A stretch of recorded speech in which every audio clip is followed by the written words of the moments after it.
Hi hello నమస్తే, నేను మీ Deepthi and welcome to my channel HD Deepthi. ఈరోజు హోలీ పండుగ, అందుకే నేను ఈరోజు మీ అందరికీ కూడా హోలీ పండుగ గురించి కొన్ని కథల్ని చెప్పాలనుకుంటున్నాను. ఇంకెందుకు ఆలస్యం, ఇక కథలోకి వెళ్ళిపోదాం పదండి.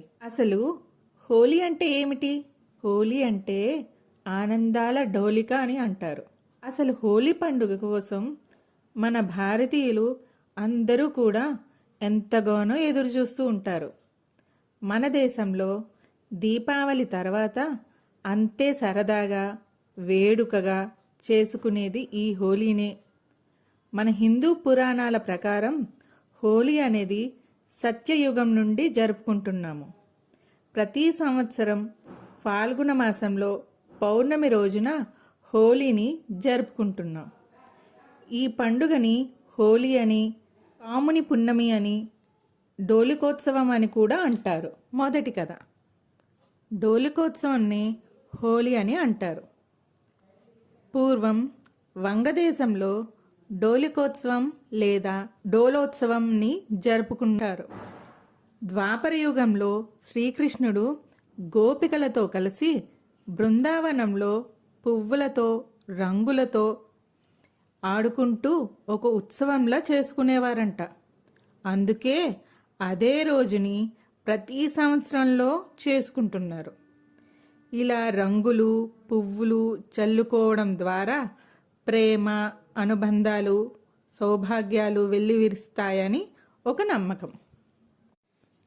అవును, ఇంతకీ డోలిక అంటే ఏమిటి? డోలిక అంటే ఉయ్యాల అని అర్థం.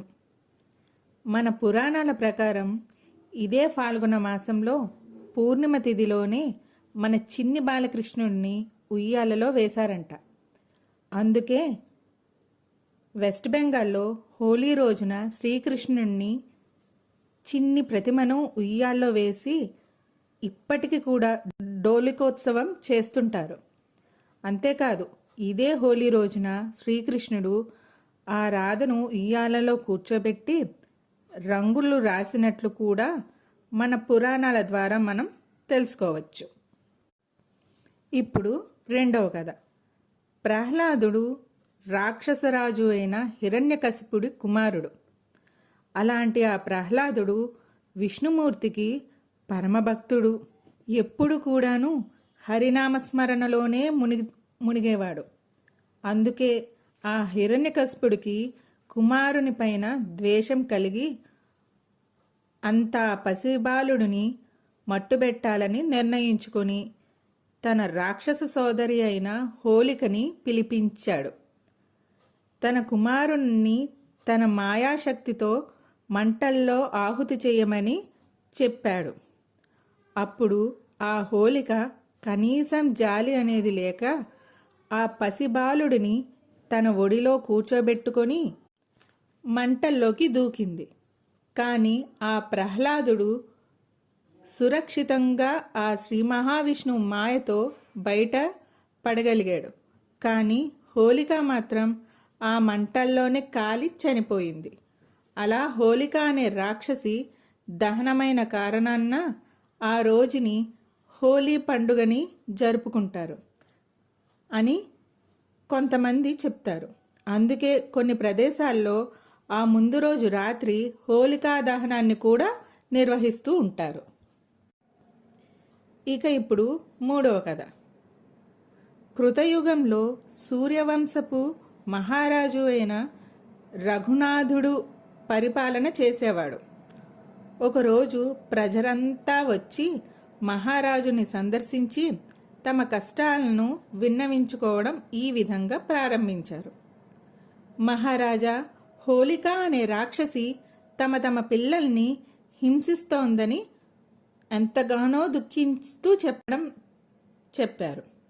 ఆ సమయంలో ఆ సభలో ఆ త్రిలోకి సంచారి అయిన నారద మునీంద్రుల వారు కూడా ఉన్నారు. ఈ సమస్యలన్నిటినీ అలా ఆలకించి నారద మహర్షి ఇలా ఒక సలహాన్ని ఇవ్వడం ఆరంభించారు.